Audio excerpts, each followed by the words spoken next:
오늘 이 시간에는 가난치유에 대해서 말씀을 전가하겠습니다. 예수님은 이 땅에 오셔서 인생의 모든 문제를 십자가에서 다 해결하셨습니다. 그 증거로 주님은 다시 살아나신 것입니다. 다시 살아나신 주님은 하늘로 승천하셨죠. 하나님 보좌 우편에 앉으셨습니다. 거기에서 영광스럽게 되신 것입니다. 지금 주님께서 하시는 일이 뭡니까? 우리의 변호사입니다. 우리의 변호자, 우리의 대제사장이십니다. 예수님은 초림 때 오셔서 선지자 일을 감당하셨습니다. 지금은 하늘로 승천하셔서 하늘 성소에서 우리를 대신해서 섬기십니다. 우리의 대제사장이요, 우리의 변호사가 되십니다.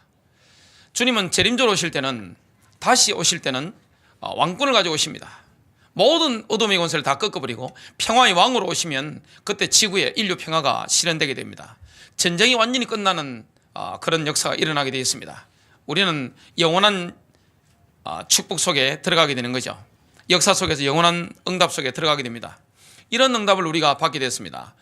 그렇다면 지금 주님께서 우리 안에 계시지만 성령으로 계시면서 하나님 보좌 우편에 앉아 계신데, 그 주님이 하시는 일이 있습니다. 우리의 신앙 고백을 들으시고 그 신앙 고백대로 창조의 능력으로 역사하는 것입니다. 우리 입술에 고백이 답니다. 믿는 자는 우리 혀에 창조의 능력이 있다는 사실을 믿어야 됩니다. 믿음으로 말할 때, 믿음을 고백할 때, 신앙을 고백할 때 그대로 성취되게 됩니다. 상황이 어려울수록 뭘 고백해야 됩니까? 신앙을 고백해야 되는 것입니다. 책상에, 학생들 책상에, 또 성도님들 공부하시는 책상에, 또 주방이라든지 화장실이라든지 냉장고라든지 이 성경 구절 같은 거, 중요한 구절 딱 붙여놓는 게 굉장히 필요합니다. 어른들도 기억력이 좀 가물가물 하실 수 있잖아요. 근데 성경은 특징이 있습니다. 은혜 받으면 외워집니다. 아무리 머리 좋은 학생들도 은혜가 없으면 하나님 말씀은 잘 안 외워집니다. 메시지로 와닿은 거는 절대 잊지 않잖아요. 어린 시절에 추석이나 설날이나 아이들 놀러 가면 세월 지나면 다 잊어먹습니다. 근데 충격받은 건 안 잊어먹거든요. 그게 메시지로 들어가서 그렇습니다. 우리가 중요한 본문이라든지 성경 구절, 내 인생 메시지가 있습니다.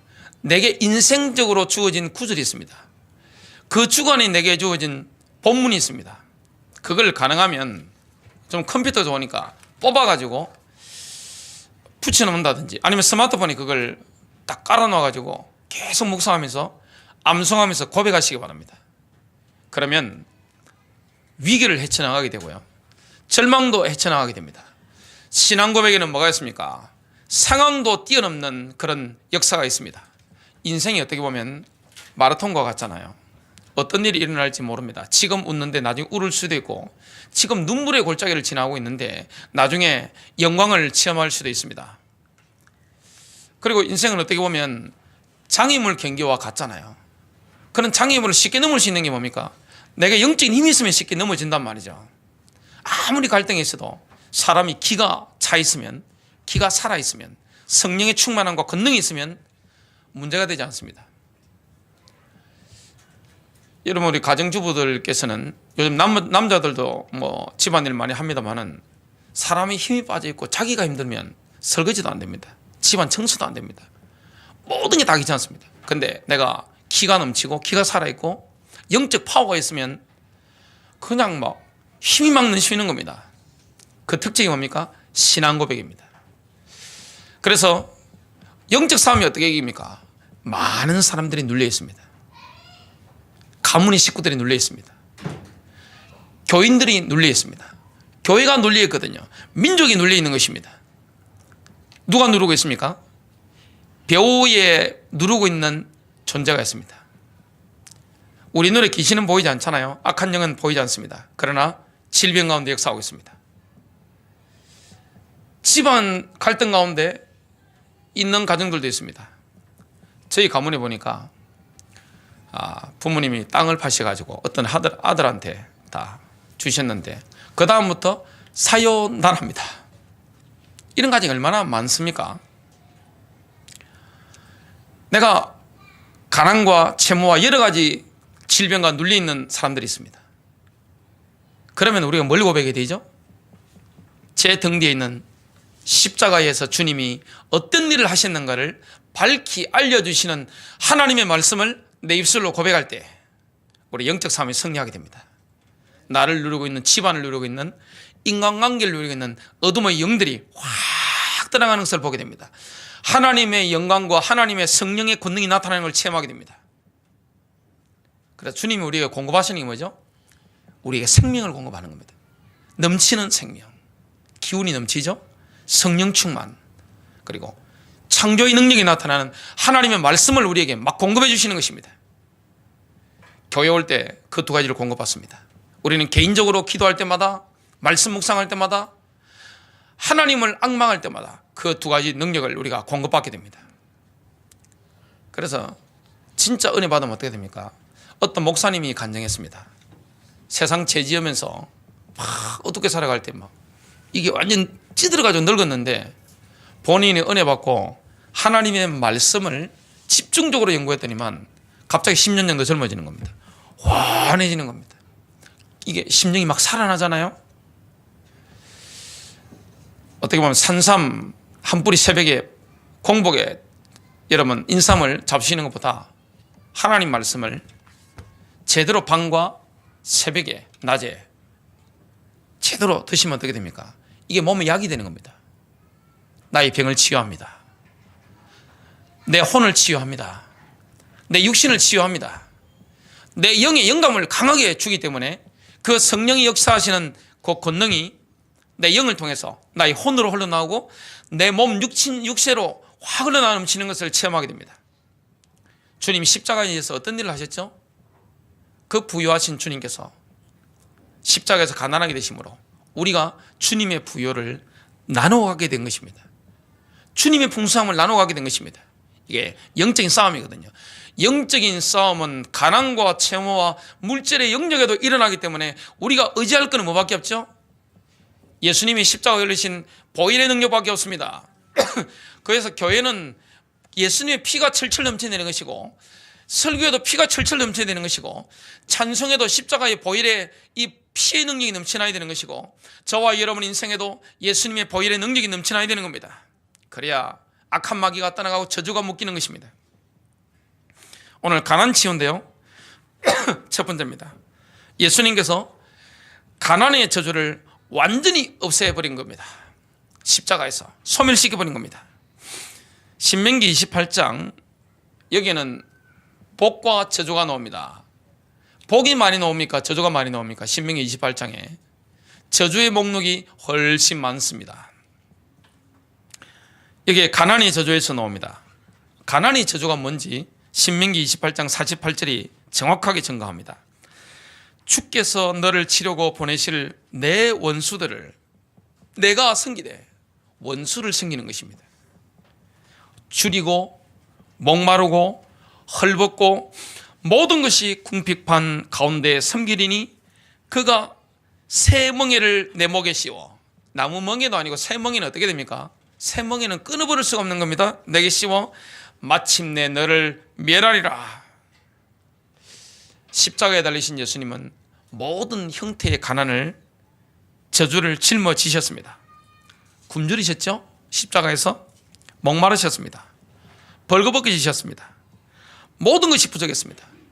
예수님은 묻히실 무덤도 없었습니다. 예수님이 가난의 저주를 완전히 짊어지심으로 우리는 아브라함의 복을 받게 됐습니다. 요즘은 100세 시대잖아요.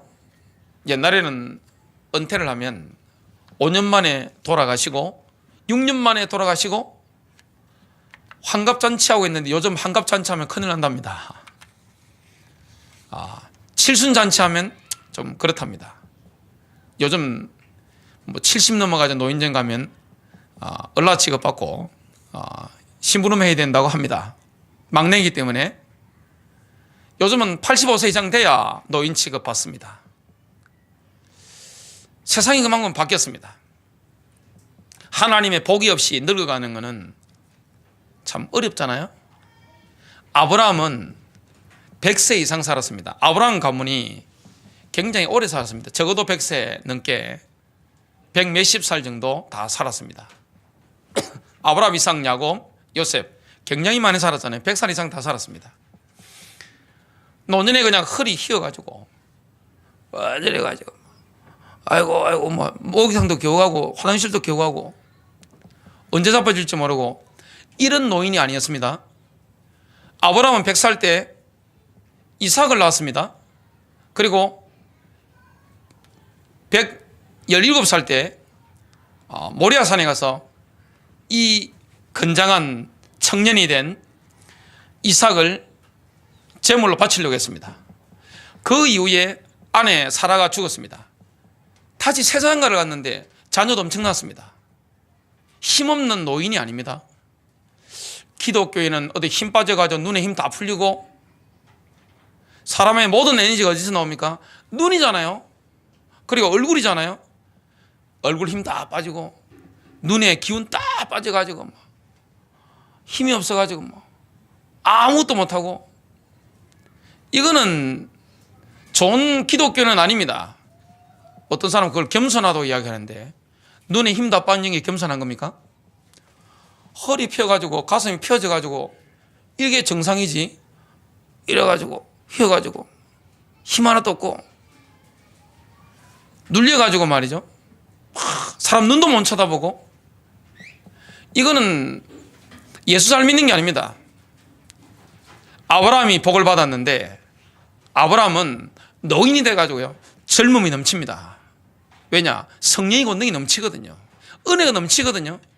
그리고 그 당시에는 지구 환경도 좋았잖아요. 뭐 오염된 게 그런 게 없으니까. 예수님이 우리에게 아브라함이 복을 받도록 하신 것입니다. 아브라함이 창세기 24장 1절입니다. 나이 많아 늙었고 아무리 힘세도 늙는 건 어떻게 할 수가 없잖아요. 주께서는 모든 일에 아브라함을 복 주셨더라. 모든 일입니다.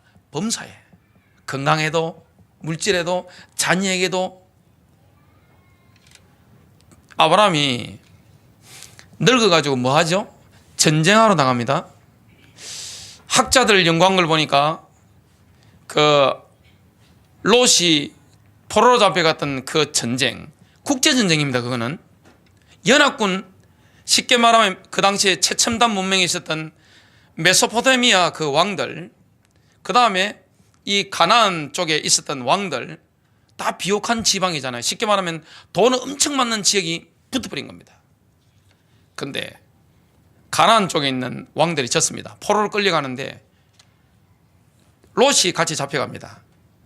뒤에 쫓아가가지고 318명을 데려가가지고 야습을 해가지고 왕들을 꺾은 인물이 있습니다. 그게 누굽니까? 아브라함입니다. 여러분, 전쟁을 하는데 그 엄청난 왕들을, 세력들을 꺾일 사람이 희발이 없어가지고 힘없는 사람입니까? 그렇지 않습니다. 아브라함은 노인이었지만 전쟁을 할 만한 체력과 영성과 이런 넘치는 기운이 있었습니다. 모든 일에 하나님께서 아브라함에게 복을 주신 것입니다. 학자들 말에 의하면 그 아브라함이 꺾었던 왕 중에 함부람이 유명한 왕이잖아요. 그 왕도 있었다는 그 설이 있습니다. 아브라함은 굉장히 강력했습니다. 모든 일에 복을 주신 것입니다. 두 번째입니다. 예수님의 부요하심에 대해서 우리가 한번 보겠습니다. 고린도후서 8장 9절입니다. 우리 주 예수 그리스도의 은혜를 너희가 알거니와 그분께서 부요하셨으나 너희를 위하여 가난하게 되심은 자신의 가난으로 말미암아 너희를 부요하게 하려 하심이라. 예수님이 공생에 3년 반 동안 내내 가난하셨을까요? 절대 그렇지 않습니다.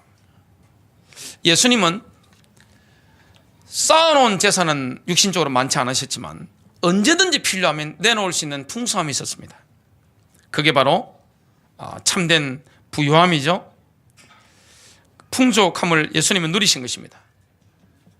아니, 어린아이에 가져온 오병이요, 떡병자잖아요. 이스라엘은 떡이 없습니다. 한국어로 번역하니 그랬는데 5개 빵, 어린아이가 먹는 빵입니다. 이어 물고기, 어린아이가 먹는 물고기 2마리, 그거 가지고 5,000명을 먹였는데 12강절이 남은 것입니다. 어떻게 이런 분이 가난뱅이가 될 수 있습니까? 하나님 나라 필요할 때는 언제든지 하나님 채우실 거라는 하나님의 신실하심에 대한 신뢰가 있었습니다. 누가복음 22장 35절입니다. 주께서 그들에게 말씀하시기를, 제자들이 파송받고 난 다음에 예수님이 제자들을 점검하시는 겁니다. 제자들 파송하실 때 돈주머니도 가지고 가지 말아라, 지팡이도 가지고 가지 말아라, 그냥 갔다 와라. 그 이후에 예수님께서 점검하시는 거죠. 주께서 그들에게 말씀하시기를, 내가 너희를 돈지갑과 식량주머니와 신없이 보낼 때 무슨 부족한 것이라도 있었느냐 고 하시니 그들이 말하기를 없었나이다 라고 하더라. 예수님은 단 한 번도 걱정하시거나 당황해하지 않았습니다. 모든 상황을 통제하신 것입니다. 영감을 따라 인도받으시기 때문에, 하나님의 뜻대로 예수님이 행하시기 때문에, 예수님의 사역이나 물질 사용하는 것은 하나님의 뜻을 벗어난 적이 단 한 번도 없으셨습니다. 예수님이 낭비를 하신다든지 사치를 일삼는다든지, 그리고 쓸데없이 돈을 쓰신다든지 지출하신다든지 이런 게 전혀 없었어요. 진짜 그야말로 예수님은 하나님 뜻대로 다 지출이 되어진 겁니다. 필요한 대로 지출이 다 되는 것입니다. 그래서 지출을 잘하는 개인과 가정과 그 사업체와 그 교회는 하나님의 때를 따라 돕는 풍성한 은혜를 누리게 됩니다. 그런데 지출을 하나님의 뜻대로 하지 않고 내 유익만을 위해서 막 쓰는 거, 사치하는 것은 하나님이 채우실 이유가 없어요. 복을 안 주신단 말이죠. 예수님은 항상 하나님의 뜻대로 모든 것을 진행하시기 때문에 필요를 따라 신실하신 하나님의 도심을 경험할 수 있었습니다. 세 번째입니다. 하나님께서는 모든 은혜를 넘치도록 주십니다. 주님은 풍성하신 분입니다. 주님은 한마디로 여유가 넘치는 분입니다. 물질에도 여유로운 분입니다. 풍성하신 분입니다. 넘치도록 주시는 분입니다. 넘친다는 게 뭡니까? 성경에 물질을 공급하시는 하나님의 방법은 풍성함인데, 이게 넘치는 것입니다. 쉽게 말하면 싱크대에 물이 넘치듯이, 수영장에 물이 막 넘치듯이 주님이 우리에게 주시는 수준은 넘치는 수준입니다. 그렇다면 우리가 늘 성령의 인도받으면서 물질을 수입을 얻고 지출을 하는 게 얼마나 중요한지 모릅니다. 물질의 영역에서도 우리가 모범이 누굽니까? 완벽한 모델은 예수님밖에 없습니다. 예수님은 입고 다니시는 거라든지 신발이라든지 모든 게 거의 일반 사람들처럼 그렇게 입고 다 다니셨습니다. 예수님이 어떻게 명품을 걸치신다든지 그리고 사치를 하신다는 이런 건 전혀 없으셨잖아요. 오직 하나님의 뜻이 이루어지는데 거기에 물질을 탁탁 지출하신 것입니다. 그러니까 하나님께서 그때마다 신실하게 응답하신 겁니다. 모든 은혜를 넘치도록 하시는 것입니다. 그래서 십자가에서 절대적인 가난을 주님이 경험하셨잖아요. 그 은혜로 말미암아 하나님의 모든 풍성한 은혜가 돈의 영역에도 넘쳐나게 된 것입니다. 물질의 영역에서도 하나님의 은혜는 넘치게 된 것입니다. 놀라운 거죠. 고린도후서 9장 8절은 예수님께서 가난의 저주를 짊어지셨다는 사실을 입증합니다. 하나님께서 능히 모든 은혜를 너희에게 넘치게 하시나니 이것은 너희가 항상 모든 일에서 모든 것이 넉넉하여 모든 선한 일을 풍성히 하게 하려 하심이라.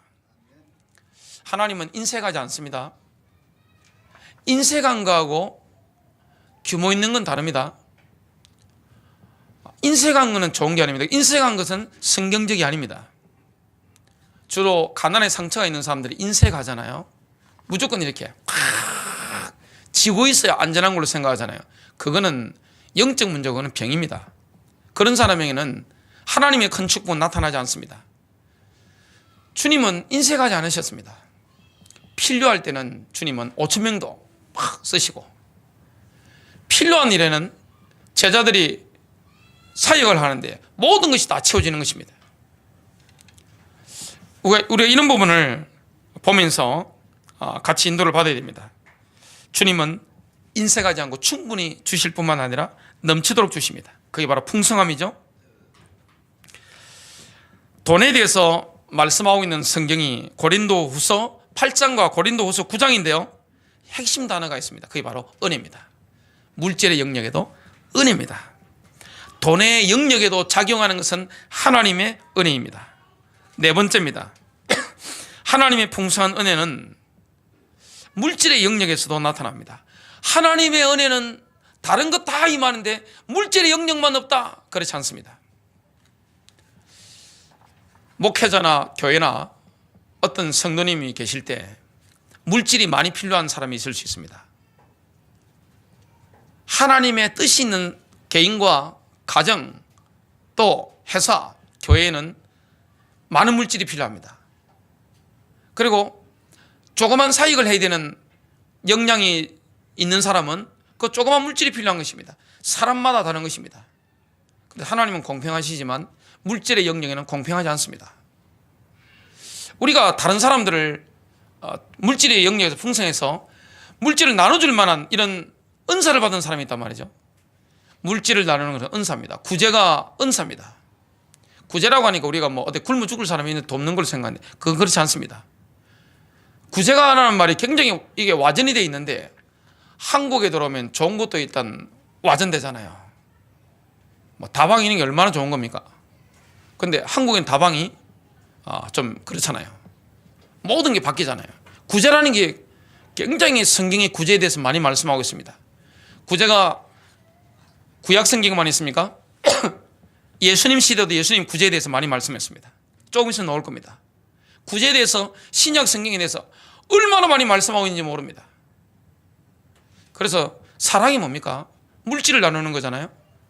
부모님을 사랑하면서 물질을 나누지 않는다. 자식을 사랑하는데 자식이 물질을 나누지 않는다. 부부가 서로 사랑하는데 물질을 나누지 않는다. 사랑이 없는 겁니다. 그걸 보고 뭐하냐? 냉정하다는 것입니다. 그건 사랑과 반대입니다. 우리를 사랑하시는 주님은 필요를 따라 하나님의 뜻을 우리가 인도받을 때는 물질을 채워주시는 것입니다. 그런데 기복신앙이 뭐죠? 그거는 아주 나쁜 겁니다. 무조건 주시옵소서. 지욕심 채우려고 달라는 거 있잖아요. 하나님, 우리 아들, 딸을 하여튼 서울대학에 찰떡같이 붙여 주시옵소서. 40일 금식기도 하고, 하나님 우리 사업을 부흥시켜 주시옵소서. 하나님 내게 물질을 채워 주시옵소서. 그걸 보고 기복신앙이라는 것입니다. 그거는 마귀가 달라붙을 수 있습니다. 응답을 받아도요. 응답이 오도 왜 오는지 모르잖아요. 성경이 말하고 있는 신앙은 기복신앙이 아닙니다. 남들에게 베풀고 세상에 이바지하기 위해서, 하나님 나라를 위해서 마음껏 투자하기 위해서 하나님께서 넘치는 물질을 주시겠다고 약속하신 것입니다. 그래서 가난한 것이 하나님의 뜻은 아닙니다. 가난해야 될 시간표가 있습니다. 그리고 가난해야 될 성도가 있습니다. 돈이 있으면 안 되는 사람이 있습니다. 물질이 필요한 사람이 있을 수 있습니다. 여러분, 하나님의 계획을 붙잡고 인도받는 사람, 하나님의 부르심에 응답하는 사람에게는 하나님의 필요한 물질도 채워주시게 됩니다. 자, 하나님의 은혜는 물질의 영역에도 나타나는데 은혜의 원리는 세 가지입니다. 은혜는 우리의 노력으로 얻을 수 있는 게 아닙니다. 로마서 11장 6절입니다. 만일 은혜로 된 것이면 그것이 더 이상 행위에서 난 것이 아니니 그렇지 않으면 은혜가 더 이상 은혜가 아니니라. 내가 뭘 해서 받는다면 그건 은혜가 아니잖아요. 그러나 만일 그것이 행위에서 난 것이면 더 이상 은혜가 아니니 그렇지 않으면 행위가 더 이상 행위가 아니니라. 작은 두 번째, 은혜의 통로는 오직 예수 그리스도뿐입니다. 그리고 십자가죠. 요한복음 1장 17절입니다. 이는 율법은 모세를 통해 주셨으되, 모세가 시내산에서 율법 받았잖아요.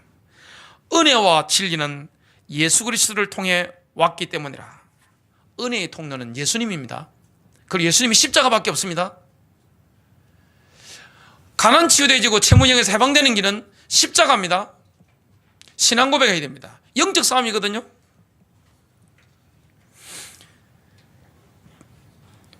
그래서 작은 세 번째, 하나님의 은혜를 우리의 것으로 만들 수 있는 유일한 수단이 있습니다. 그게 바로 믿음입니다. 에베소서 2장 8절 9절입니다. 너희가 믿음을 통해 은혜로 구원을 받았나니 그것은 너희 자신에게서 난 것이 아니요 하나님의 선물이니라. 행위에서 난 것이 아니니 이는 이것은 아무도 자랑하지 못하게 하려 함이라. 하나님께서는 그 반대로 우리에게 경고하시는 게 있습니다. 하나님은 무책임한 사람 굉장히 싫어합니다. 그런 사람에게는 물질을 주지 않습니다. 책임감 없는 사람, 이런 사람에게는 하나님이 물질을 될 수 있으면 안 주기를 원하십니다. 그래, 하나님이 제일 싫어하는 사람이 있습니다.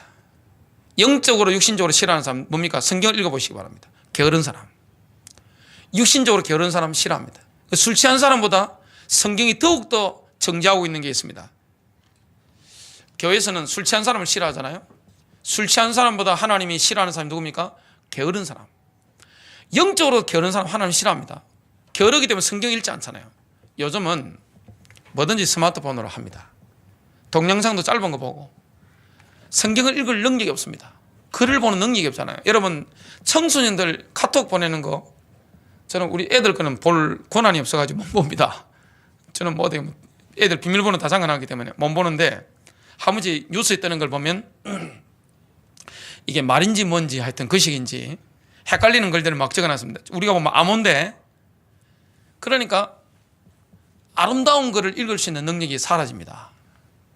제가 공부를 해보니까 목사에게 가장 중요한 게 앞으로 시대가 많이 바뀌기 때문에 사역을 많이 하는 것보다 공부를 깊이 해야 되거든요. 아니면 앞으로 교회의 패러다임을 엄청난 변동이 일어나는데 못 따라갑니다. 시대가 완전히 바뀌었단 말이죠. 해보니까 영어를 잘해도 가장 중요한 게 뭐죠? 국어를 잘해야 됩니다. 설교 잘하려도 뭘 잘해야 됩니까? 국어를 잘해야 됩니다. 말을 잘하려도 뭘 잘해야 됩니까? 국어를 잘해야 돼요.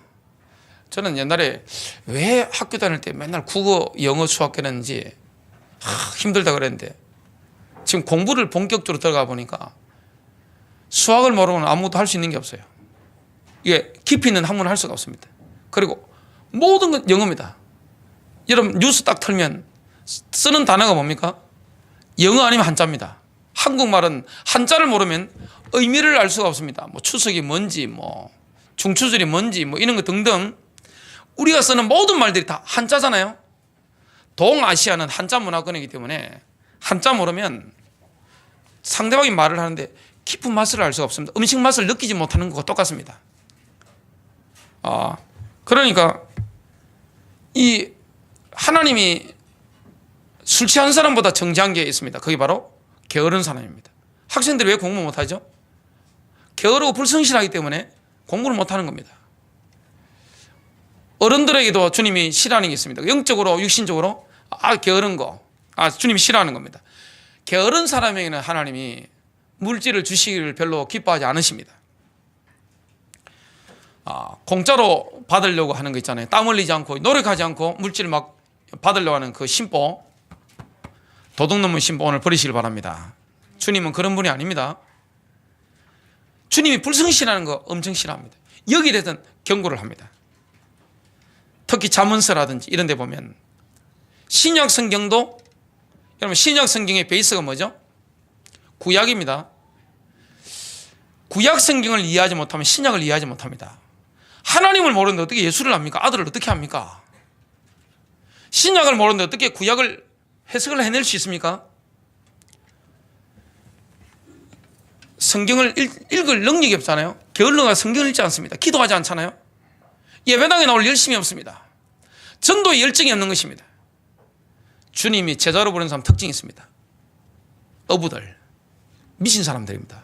어부들은 그리고 열정이 넘치는 사람들. 하나님 나라든 세상 나라든 쓰임받는 사람은 열정이 넘칩니다. 열정 있는 사람. 그 반대가 뭐죠? 게으른 사람, 무책임한 사람, 불성실한 사람. 이런 분들은 하나님의 은혜를 기대할 권리가 없습니다. 그래서 그리스도인들은요 열심히 일해야 됩니다. 그리고 정직해야 됩니다. 주님을 우리가 신뢰하는 것처럼 어느 정도 되면 됩니까? 저 사람은 신뢰할 수 있는 사람이야. 영국에 옛날에 부흥이 막 일어날 때 감리교 부흥이 일어났습니다. 요한 웨슬리를 통해서 막 일어나니까 요한 웨슬리가 길을 걸어가다 보면 집집마다 옛날에 술주정이 벌어지는데 골목에요. 찬송이 막 기도 소리 막 울려지는 겁니다. 감리교인들이 얼마나 성령 충만했던지 감리교 사역자들은 수요일 저녁부터 금요일까지 금식 안 하면요 사역자 탈락, 구역장도 못 하는 겁니다. 이거는 역사에 나와 있는 사실입니다. 그러니까 은행에 내가 감리교인입니다 하면 그냥 무조건 돈 빌려주는 겁니다. 요즘 어떤 교회에서 왔습니다 그러면 은행에서 돈 빌려줍니까? 웃습니다. 웃어.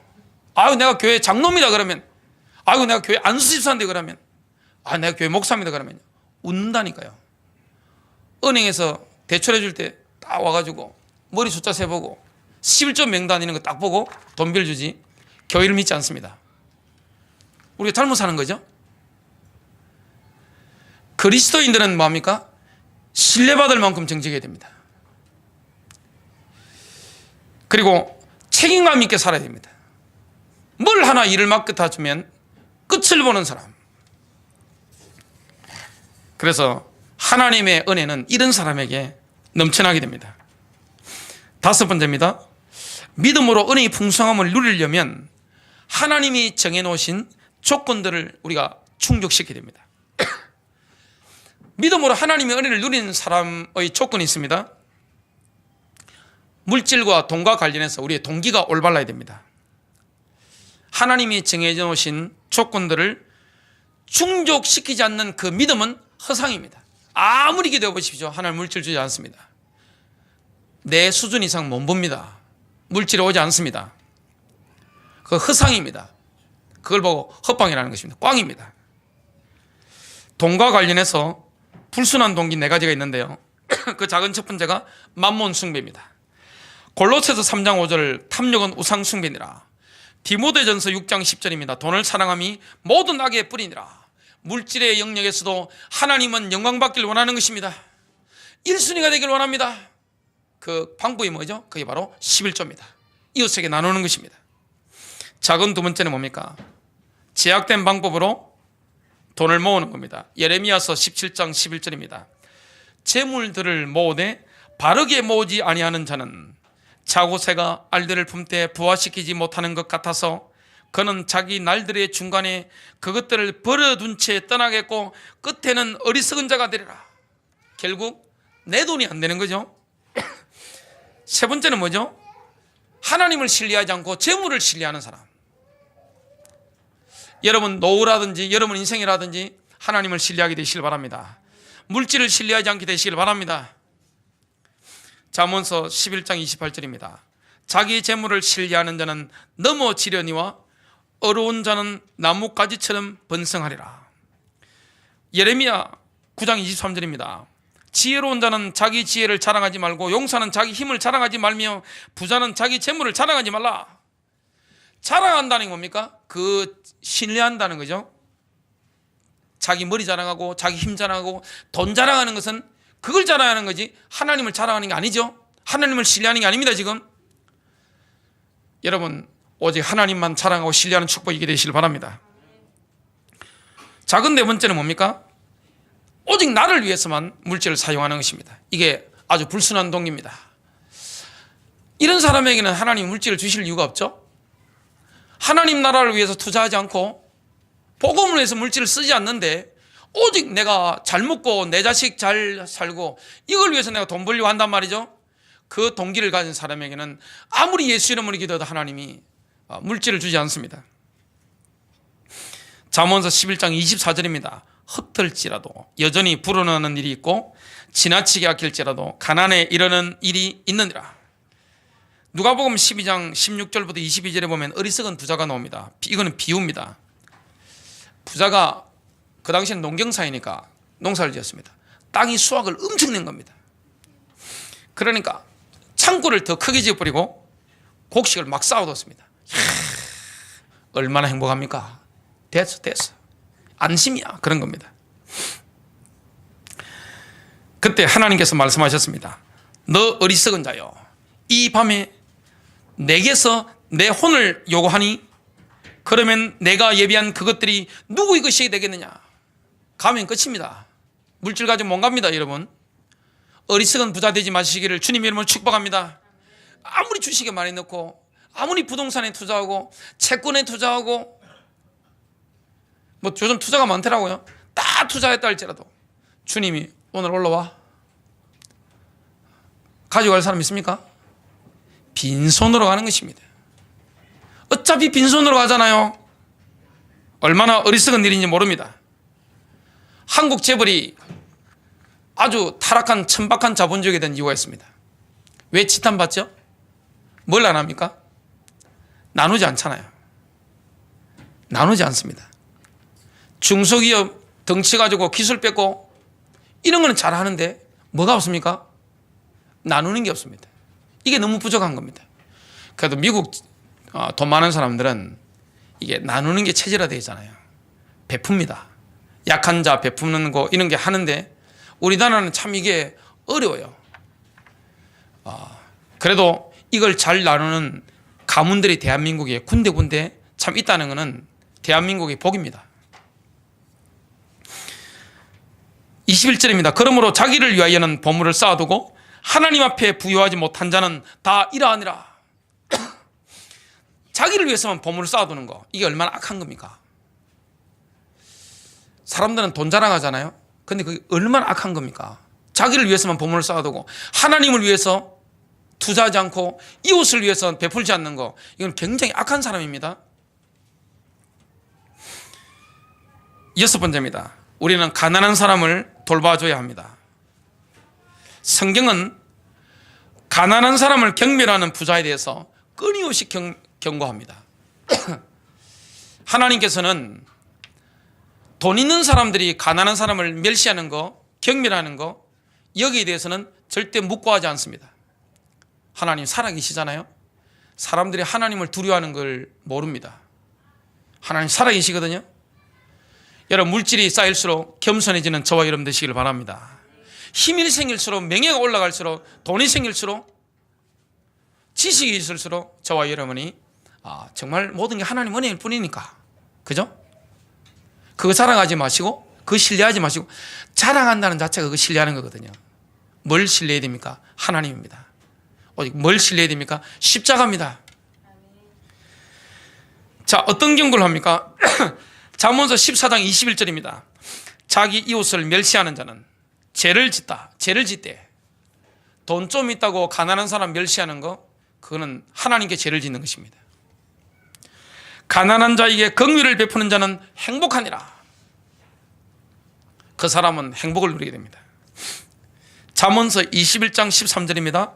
누구든지 가난한 자의 부르짖음에 귀를 막으면 그가 직접 부르짖어도 역시 들어줄 자가 없으리라. 하나님도 안 들어주고 이웃도 들어주지 않습니다. 가난한 사람이 부르짖을 때 여러분, 물질을 베푸는 축복이 있게 되시기를 주님의 이름으로 축복합니다. 잠언서 28장 27절입니다. 가난한 자에게 주는 자는 부족하지 아니하려니와. 이건 빌려주는 게 아닙니다. 그냥 주는 것입니다. 이게 사랑이죠. 사람이 진짜 사랑하는가를 보면은 뭘 보면 알 수 있습니까? 물질을 주는 거 보면 알 수 있습니다. 어떻게 돈을 함부로 씁니까? 어떻게 번 돈인데요? 이게 완전 피잖아, 피. 내 인생이 땀이잖아요. 내 인생 살을 떼서 주는 건데 돈을 어떻게 함부로 줍니까? 자식에게 돈 주는 게 왜 아깝지 않습니까? 사랑하니까. 주님이 뭐라고 말씀합니까? 가난한 자에게 주는 자는 하나님을 두려워하기 때문에, 그리고 이웃을 사랑하기 때문에, 순종해서 가난한 자에게 주는 자는 부족하지 아니하려니와. 누가 채우는 거죠? 하나님이 채웁니다.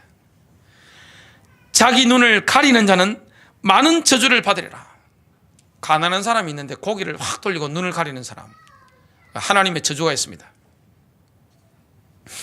잠언서 29장 7절입니다. 어려운 자는, 하나님 보시기에 어려운 자는 가난한 자의 사정을 깊이 생각하나. 하나님 인정하는 사람이 있습니다. 교회 안에 가난한 사람의 사정을 깊이 생각하는 사람, 그 사람은 하나님의 인정을 받습니다. 사악한 자는 관심을 기울여 그것을 알려하지 아니하느니라. 이웃의 가난에 대해서 아무런 관심이 없다. 그 사람 보고 하나님께서 뭐라고 지금 진단하셨죠? 너는 사악한 사람이야. 가난한 자들을 돌아보는 사람에게는 하나님이 보상을 약속하셨습니다. 수익률이 대단히 높습니다. 엄청난 보험을 들어놓는 것이고 엄청난 투자를 하는 것입니다. 여러분, 하나님께 물질을 드리는 것, 투자하는 것도 굉장한 투자지만 이웃에게, 가난한 사람에게 물질을 기도하면서 예수님처럼 이렇게 하시는 거, 기도회복하는 거, 아무 사심 없이 하는 거, 동기 없이 하는 거, 저 사람 내게 갚을 수 있을 것이다 계산 없이 하는 거, 이거는 하나님이 복리를 쳐서 안겨주게 되어 있습니다. 잠언서 19장 17절입니다. 가난한 자를 불쌍히 여기는 자는 주께 빌려 드리나니. 사람이 빌리면 부담되잖아요. 여러분, 하나님께 빌려드렸어요. 우리가 가난한 사람이 주면 하나님이 돈을 빌리고 나면 얼마나 부담되시겠어요. 예? 전능하신 주님이 주께 빌려드리나니 그가 베푼 것을 그분께서 그에게 다시 갚아주시리라. 하나님이 다시 갚아주실 때 그냥 주시겠어요? 원금만 돌려주시겠어요? 아유, 내가 요즘 돈이 없어, 조금만 줄게, 반절 깎자, 내 불경기야, 이렇게 하시는 법이 없습니다. 엄청나게 얹어서 줍니다. 마지막 7번째입니다. 우리가 기쁘고 즐거운 마음으로 하나님을 섬기면 하나님이 주시는 모든 복을 풍족히 누리게 됩니다. 넘치게 누리게 되는 것입니다. 수많은 사람들이, 개척교회 목사님들은 걱정하고, 교인들이 많고 교회당이 엄청난 돈 많은 목사님들은 걱정을 하지 않습니다. 반대로 걱정이 된다니까요. 교회 안에도 마찬가지입니다. 지금 경제적으로 어렵고 병 걸려가지고 힘든 사람을 걱정할 필요는 없어요. 왜냐? 기도하잖아요. 근데 배가 불러가지고 예배도 관심이 없어지고 기도도 관심이 없어지고 영적인데 완전히 게을러지고, 이런 사람한테는 여러분들이 걱정해야 됩니다. 목사가 누구를 걱정하죠? 병들고 가난하고 지금 어려운 사람 걱정하지 않습니다. 응답이 좀 와가지고 배가 부른 사람, 하나님을 떠날 가능성이 있는 사람, 그런 사람을 여러분 걱정해 줘야 됩니다. 맞아요? 변사모님만 믿으면 제일 좋으신데 지금요. 개척교회 목사님들은 여러분들이 걱정할 필요가 없어요. 왜냐? 까마귀가 있잖아요. 늘 주님 바라보잖아요. 얼마나 간절히 영성이 충만하겠어요? 사람이 권력 있고 돈 있고 힘 있는 목사님들은 걱정해 줘야 됩니다. 왜냐? 하나님을 떠날 가능성이 굉장히 높거든요. 우리가 북한 기독교인 걱정한다고 하는데 걱정할 필요 없습니다, 여러분. 2000년 기독교 역사를 한번 보세요. 핍박은 영적으로 순결하게 만듭니다. 순교자가 나오는 그 나라, 영적으로 얼마나 충만한지 몰라요? 북한의 지하 교인들을 여러분 걱정할 필요 없습니다. 충만합니다. 안 봐도 눈이 선합니다. 그러나 대한민국의 소득이 올라가면서 하나님을 바라보지 않잖아요. 신뢰하는 게 뭡니까? 교회가 자랑하는 게 뭐죠? 십자가 자랑합니까? 뭐 자랑합니까? 뭐 자랑하죠? 교세 자랑하잖아요. 그럼 그 교세를 신뢰하는 것입니다. 재정 자랑하잖아요. 재정을 자랑하는 것입니다. 교회당 건물을 자랑하잖아요. 그는 교회당 건물을 자랑하는 것입니다. 교단을 자랑하잖아요. 교단을 자랑하는 것입니다. 오직 예수님만 자랑합니까? 선한 목자교회 성도님들은 선한 목자이신 예수 그리스도만 자랑하게 되시길 바랍니다. 십자가만 자랑하게 되실 주님 이름을 축복합니다. 그게 영성이라니까요. 어디 가서 제 자랑도 할 필요 없어요. 교회 자랑도 할 필요 없습니다. 그리스도를 자랑하세요. 나를 위해 십자가에서 못 박이신 그리스도, 내 모든 영적 문제 나를 해방하신 그리스도, 그분을 자랑해야 됩니다. 사람들이 착각한다니까요. 어려운 사람들 왜 걱정합니까? 배부른 사람을 걱정해 줘야 됩니다. 사람이 기독교 2000년 역사를 보시기 바랍니다. 순교자가 나왔을 때, 어려움을 당했을 때는요, 얼마나 하나님 앞에 칭찬받는지 모릅니다. 기적이 일어납니다. 그런데 교회가 배가 부르고 사람이 모이고 권력을 잡고 나면 어떻게 됩니까? 반드시 타락합니다. 여러분, 안 그런 나라가 있으면 저한테 증명 한번 해보세요. 기독교 2000년 역사, 일대 목사가 충만회가 성령 역사 일어나면 어떻게 됩니까? 한 세대를 넘어간 적이 없습니다. 이 기독교 2000년 역사입니다. 뭐만 남죠? 그 목사 사라지면? 그 목사 살아있을 때도 마찬가지입니다. 말년이 되면 어떻게 되죠? 건물과 사람과 돈과 조직만 남습니다. 뭐가 따라갑니까? 영광이 떠나가는 것입니다. 영광. 이건 뭐가 풉니까? 돈이 행복입니까? 사람이 돈이 있으면 자본주의 사회에서는 왕입니다. 자본주의 사회에서는 만문이 신이잖아요. 돈만 있어 보세요. 사람도 사고 다 사는데 말이죠. 돈을 신뢰하잖아요. 아이들도 돈 신뢰하잖아요. 여러분, 하나님 신뢰하십니까? 진짜 가슴으로 하나님 신뢰하십니까? 여호와를 바라보십니까? 사람을 평가하는 기준이 뭐죠? 너희 아버지 뭐 하시노? 이거잖아요. 아이들이 아버지를 평가하는 기준은, 부인들이 남편을 평가하는 기준은 요즘 다른 게 없습니다. 얼마짜리냐 이겁니다. 목사님들도 평가받는 기준이 있습니다. 교인 몇 명이냐, 어떤 차를 몰고 왔느냐, 이거밖에 없어요. 이건 기독교가 아닙니다. 저와 여러분, 오늘 누구를 붙잡아야 됩니까? 그리스도 붙잡으시길 바랍니다. 하나님은 절대 여러분을 실망시키지 않는다니까요. 그분은 신실하십니다. 내가 안 걸려 죽는다, 죽으시기를 주님 여러분 축복합니다. 우리 송각근 지사님 아멘 크게 하시는데 큰 은혜 받으시길 바랍니다. 그게 신앙이잖아요. 돈이 좀 생기면 할렐루야. 내가 돈 없으면 아이고 하나님 내가 왜 이랬습니까? 눈물 흘리고. 그 신앙 아닙니다. 우리는 뭘 바라봅니까? 하나님의 영광입니다. 그리스도의 복음의 광채입니다. 진짜 주님을 신뢰합니까? 주님은 십자가에서 우리의 모든 것을 다 주셨습니다. 주님이 십자가에서 하나님으로부터 버림받는 그 순간에 엘리 라마 사박다니, 나의 하나님 나의 하나님이여 어찌하여 나를 버리셨나이까. 그때 가슴이 찢어지고 운명하셨잖아요. 주님은 우리에게 다 주신 것입니다. 자랑이 될 게 뭐죠? 십자가밖에 없어요. 여러분, 물질 응답받은 거 자랑하지 마시길 바랍니다. 내 건강한 거 자랑할 필요는 뭐 있겠어요? 맞아요? 뭘 자랑해야 됩니까? 바울이 뭘 자랑했죠? 십자가입니다. 그리고 자기 약한 거. 내와 같이 모자란 사도들 중에 막내와 같은 모자란 나에게 하나님이 이런 기적과 은혜와 역사를 허락하시다. 누구를 높입니까? 그리스도를 높이잖아요. 적당히 아프면서 주님 바라보는 거 은혜라니까요. 돈 좀 없으면서 내가 하나님의 보호하심 받는 거 은혜라니까요. 근데 여러분들이 그 수준을 넘었으면 진짜 영성이 회복되면 어떻게 됩니까? 그렇지, 물질이 오는 겁니다. 윤택하게 됩니다. 왜 가난합니까? 물질의 영역이 하나님 주권을 안 믿어요. 규모 없잖아요. 그리고 게으르잖아요. 성실하지 않잖아요. 여러분, 남들을 볼 때 여러분을 믿습니까? 자, 제가 한마디 하면 우리 자녀들이 믿을까요? 안 믿을까요? 모르겠습니다, 저는. 예. 제가 말을 하면 우리 성도님들이 믿을까요? 안 믿을까요? 믿겠죠. 제가 말을 하면 집사람, 변사모님 믿을까요? 안 믿을까요? 제 착각에는 믿을 걸로 생각이 됩니다. 제가 친척들이나 우리 어머니한테 말을 하면, 말씀을 드리면 제 말을 100% 신뢰할까요? 안 할까요? 제 착각인데 신뢰하실 것 같아요. 여러분, 어떤 이미지를 쌓으셨습니까?